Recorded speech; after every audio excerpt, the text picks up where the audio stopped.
सुबह के 4 बजे थे। घर के टूटे हुए पलंग पर सो रहा भुवन को गौरी ने जोर से चिल्लाया।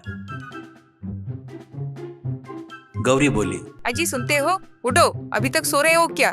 कब तक कुंभकर्ण की तरह सोते रहोगे? घर में एक फुटी कौड़ी नहीं है और आप खराटे लेकर सो रहे हो जैसे जनरेटर चल रहा हो।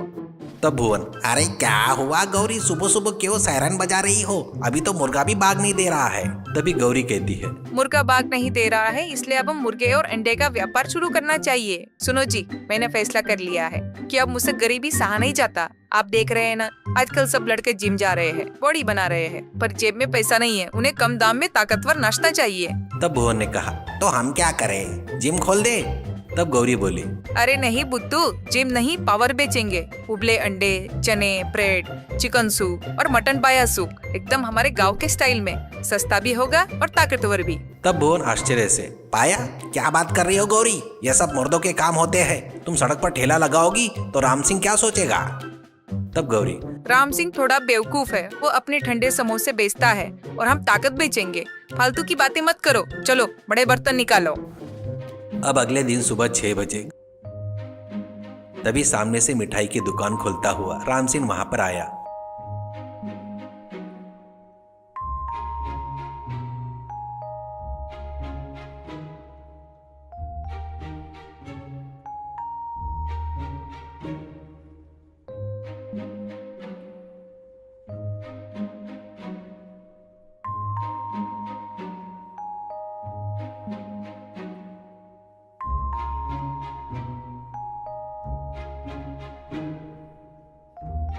तब राम सिंह हंसते हुए, अरे क्या भाभी जी, ये क्या तमाशा है?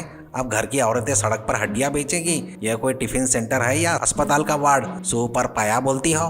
तब गौरी हंसते हुए मगर तीखेपन से जवाब दिया, क्या कह रहे हो राम सिंह भैया? आपके समोसे में अब सिर्फ आलू और हवा ही बची है, इसलिए मैंने सोचा कि लोगों को ऐसी चीज खिलाएं जिससे उनके घुटनों में जान आ जाए, पेट में गैस नहीं। तब राम सिंह चिढ़ते हुए, अरे देखता हूँ कौन खरीदेगा तेरा ये गर्म पानी।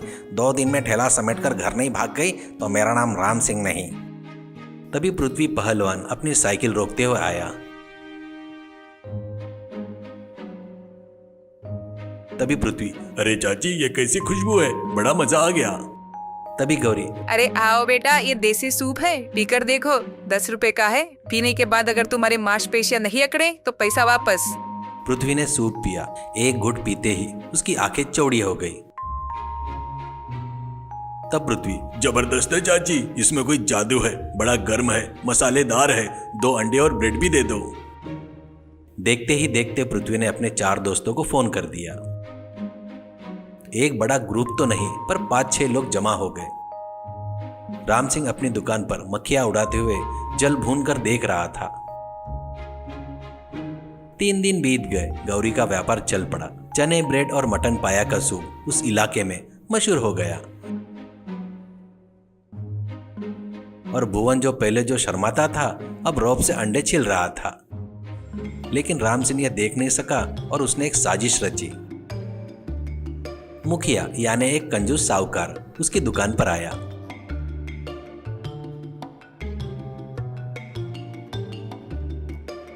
तब राम सिंह, अरे मुखिया जी, आप भी वहीं जा रहे हो क्या? मत जाइए, वो गौरी उस सूप में कुछ मिला कर देती है, इसलिए वो लड़के पागल हो जा रहे हैं। नशा है बाबू, नशा।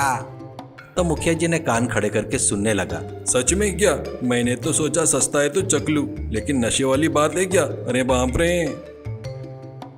राम सिंह की योजना के अनुसार गौरी के सूप में गड़बड़ी होने की अफवाह फैल गई। शाम होते होते भीड़ कम हो गई और पृथ्वी पहलवान आया, थोड़ा सहमा हुआ। तब गौरी, क्या हुआ पृथ्वी, आज सूप नहीं पिएगा? तब पृथ्वी ने घबरा कर कहा, चाची, वो राम सिंह चाचा बोल रहे थे कि आप इसमें कुछ मिला रही हो और पेट खराब हो जाता है। गौरी का गुस्सा नस नस में दौड़ गया और उसने तुरंत सीधा राम सिंह की दुकान की ओर चल पड़ी। तब गौरी, ओए राम सिंह, बाहर निकल, जुबान कुछ ज्यादा ही चल रही है तेरी।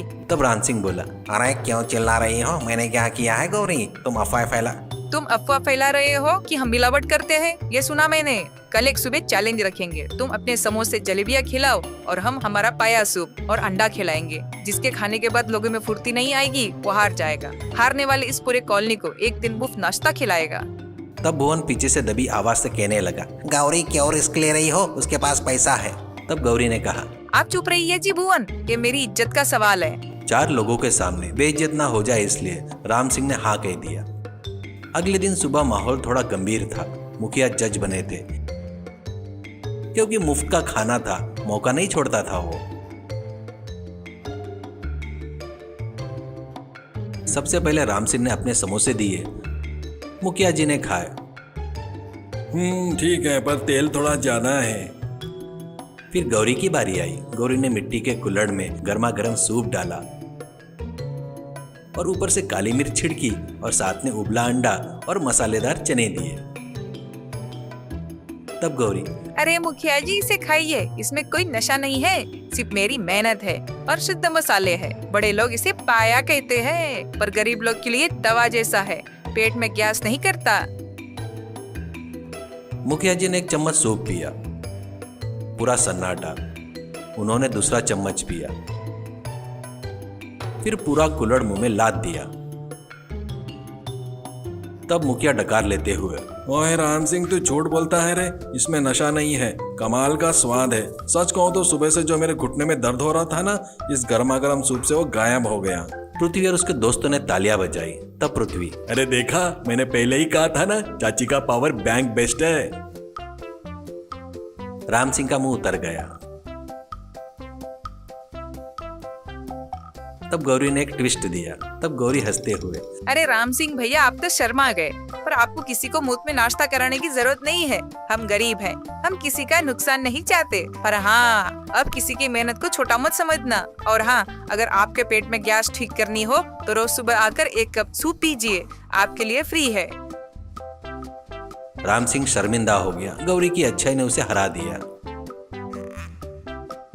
तब राम सिंह, मुझे माफ कर दो भाभी, जलन से मेरी आंखें बंद हो गई थी। सच में आपके हाथ में जादू है। उस दिन के बाद से गौरी का ठेला सिर्फ एक ठेला नहीं रहा, वो पूरे गांव के इलाके का मॉर्निंग पॉइंट बन गया। भुवन अब रौब से कोट और पैंट पहनकर कैश काउंटर पर बैठता था।